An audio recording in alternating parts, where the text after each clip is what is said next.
may choose to go to the moon in this decade and do the other thing.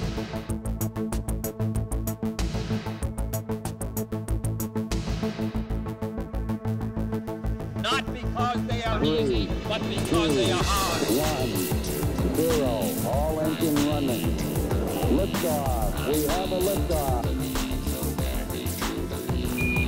Listen, Tranquility Base here. The Eagle has landed.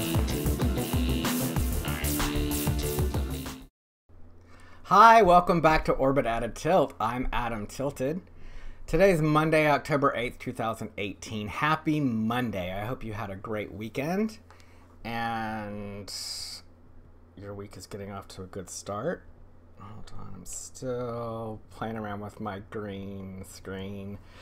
So last week, 2 astronauts and a cosmonaut returned from the International Space Station to Earth aboard the Soyuz spacecraft. And I thought it would be fun to take a look at the Soyuz and how it brings people back from the space station.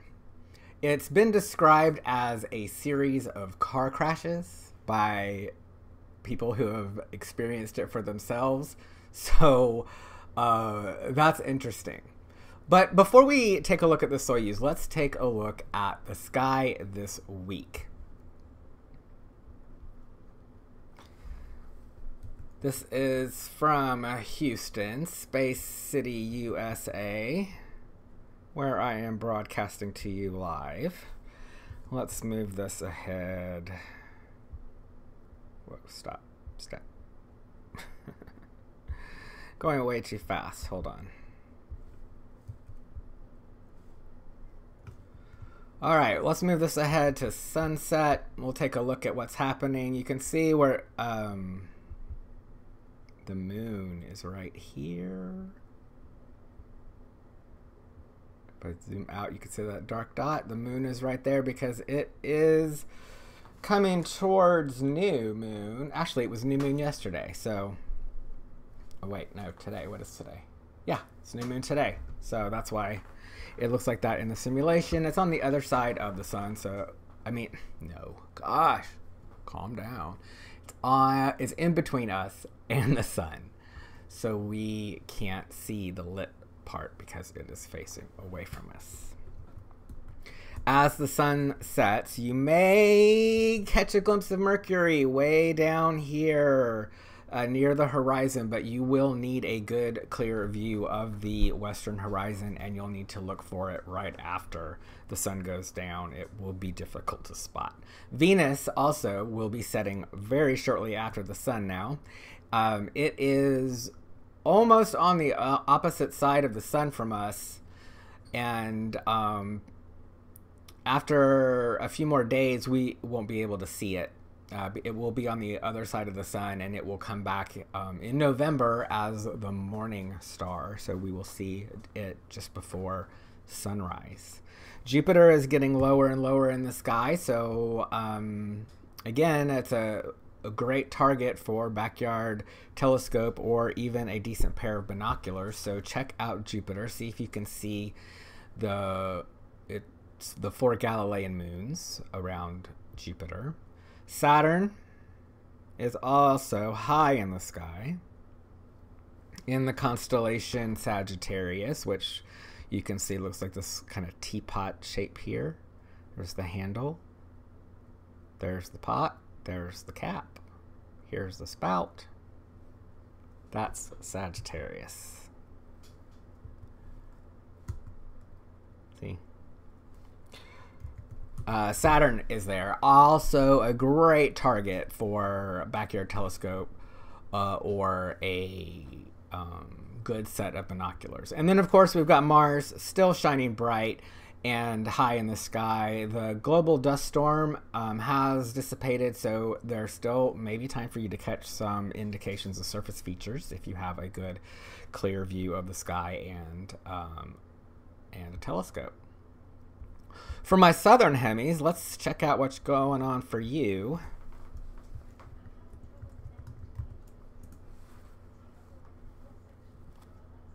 Alexa thinks I'm talking to her, but I'm not. All right, wait, what happened? All right, let's take a look at the southern hemisphere sky. Oh, before we do that, I forgot to tell you what's going to happen later on this week. Sorry.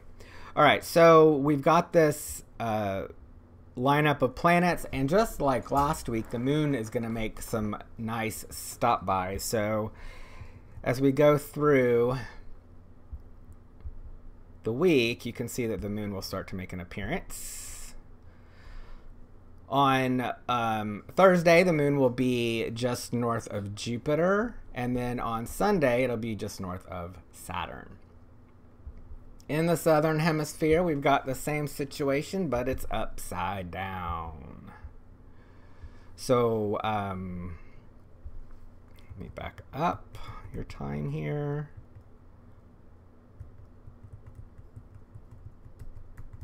Okay, so there's Jupiter. We'll go back to today. You can see, okay, on Thursday, Jupiter will, and the moon will be close together, but the moon will look like it's below Jupiter for you. And same with Saturn on Sunday. Now the moon will be at a crescent, which is a really great time to look at the moon. That's my favorite time to look at the moon because there's not too much light, and because of the angle, you can see a lot of detail on the edges of craters and the mountain ranges and all of that neat stuff. Okay, so the Soyuz spacecraft. Since the retirement of the space shuttle program, the Russian Soyuz spacecraft has been the only way to get astronauts or people to and from the International Space Station. Obviously, there are a lot of differences between the Soyuz and the space shuttle. Now, behind me, you can see this is the Soyuz docked to the space station. The spacecraft in the back, that is the Progress spacecraft, also a Russian spacecraft that does not transport people, though only cargo. The Soyuz launches on top of a rocket, just like we've seen the cargo missions, and then it plummets back to Earth in a capsule and lands on the ground in Southeast Asia, in Kazakhstan, which is where the Baikonur Cosmodrome is. So I was interested in what it must be like to land on the ground. We're very familiar in the United States with seeing capsules splash down in the ocean. That's how our early astronauts, all the way through the Apollo program, until the use of the space shuttle, that's how we returned to Earth, was splashing down in the ocean. The Russians chose to do that on land, and there are a couple of reasons. First of all, let's just take a look at some images.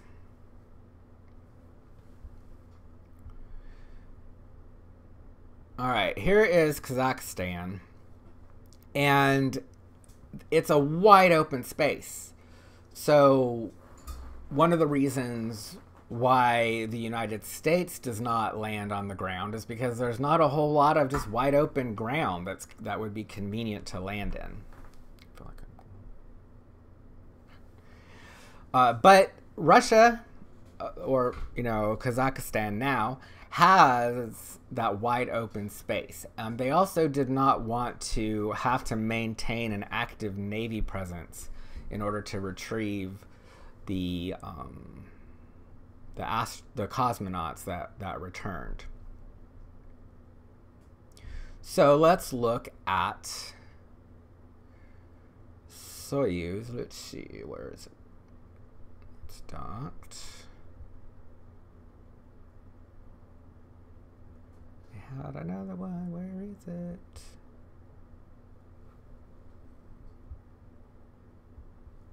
No. Oh, I'm missing a picture. Hold on, sorry. Okay, so the Soyuz, first of all, the undocking and returning to Earth process, to me, it seems slow and tedious. That would be the worst part for me. I know that there's a lot of checking and double checking the spacecraft before it is undocked, and the whole time they're in there waiting. So I found the picture I want to show you.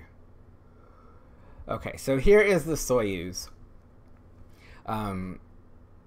unattached. Now this image was actually taken on an approach. So this Soyuz spacecraft is on its way to dock with the space station, which is not what we're talking about today, but it's okay because we can use this to see the whole spacecraft.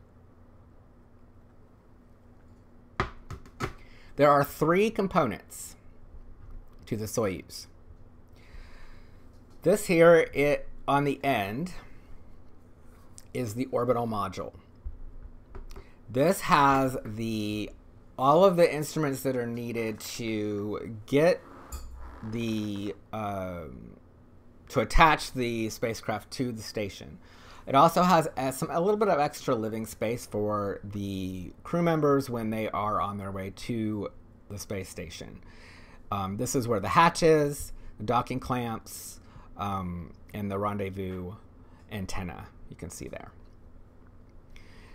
On the other end is the instrumentation and propulsion module, which contains obviously the solar panels, which are deployed once this gets into orbit and begins to approach the station. It also contains the primary guidance system, navigation systems, computers, and there's a propulsion system on the end, a series of rockets that guide it to dock with the station. All right, so then they undock. Let's take a look at what that looks like.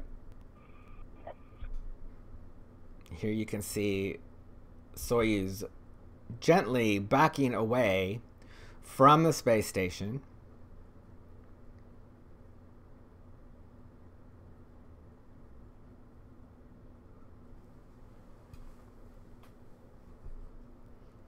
About 3 hours after the undocking, the orbital module is jettisoned. Excuse me. I've been sneezing like crazy. Do you guys have allergies? At the same time, the instrumentation and propulsion module that has the solar panels is jettisoned. And all we have left is the descent module in the middle.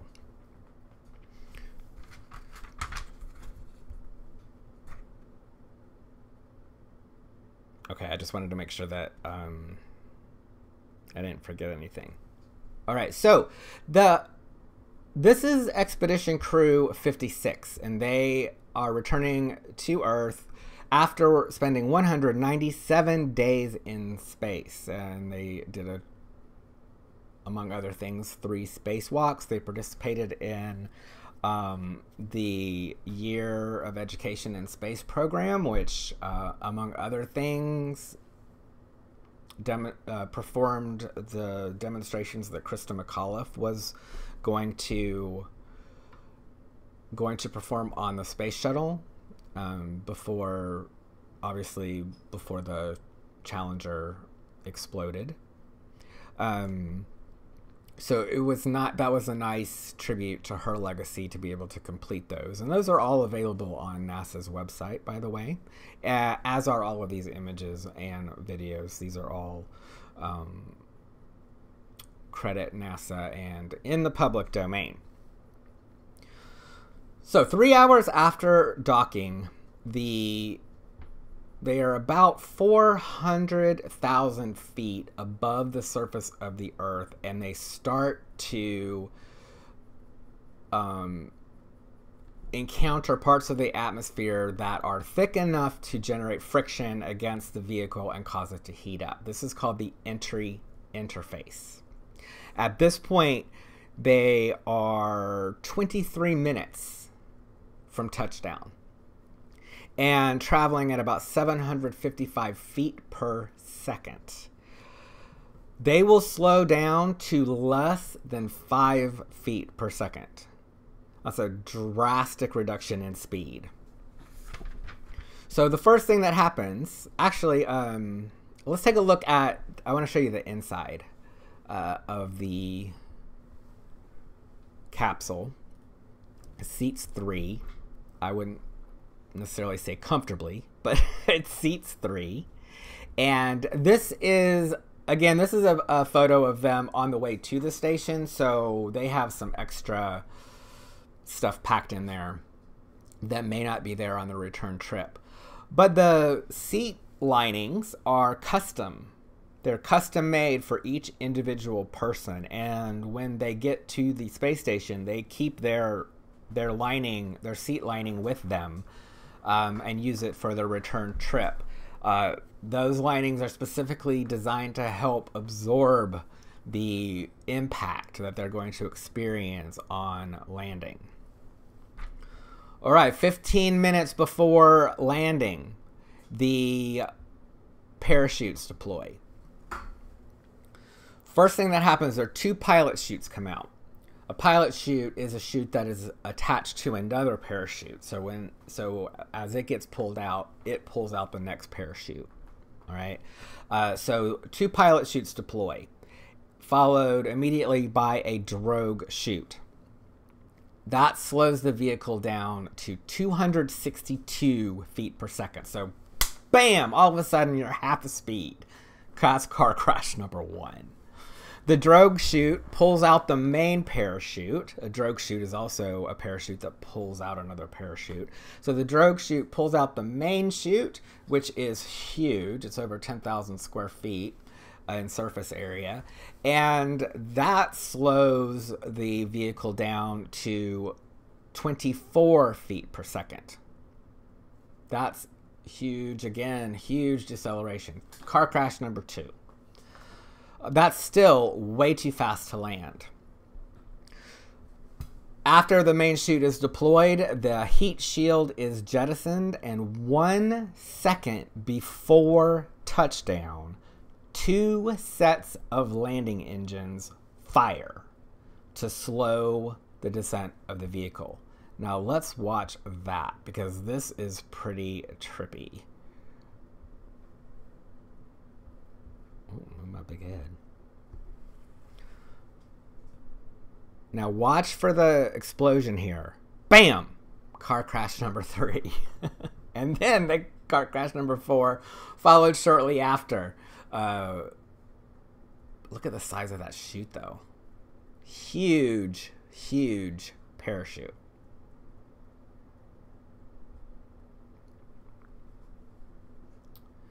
Okay.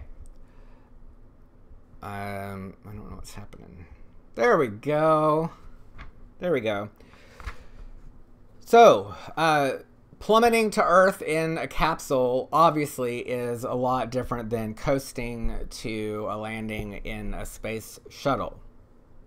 But it's also a lot more efficient, and it seems to do the job. They've been doing it this way for a long, long time, and they have a very good safety and success rating. So thank you to the Russians and their Soyuz spacecraft for delivering scientists back and forth to the greatest science laboratory off-world, the International Space Station.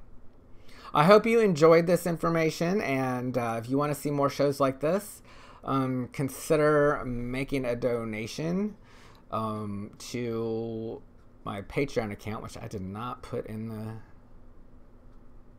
the description, but go watch one of my other videos. There's a description. I'm sure there's a link in there. Okay, I will be back with some. There's a lot of science news happening.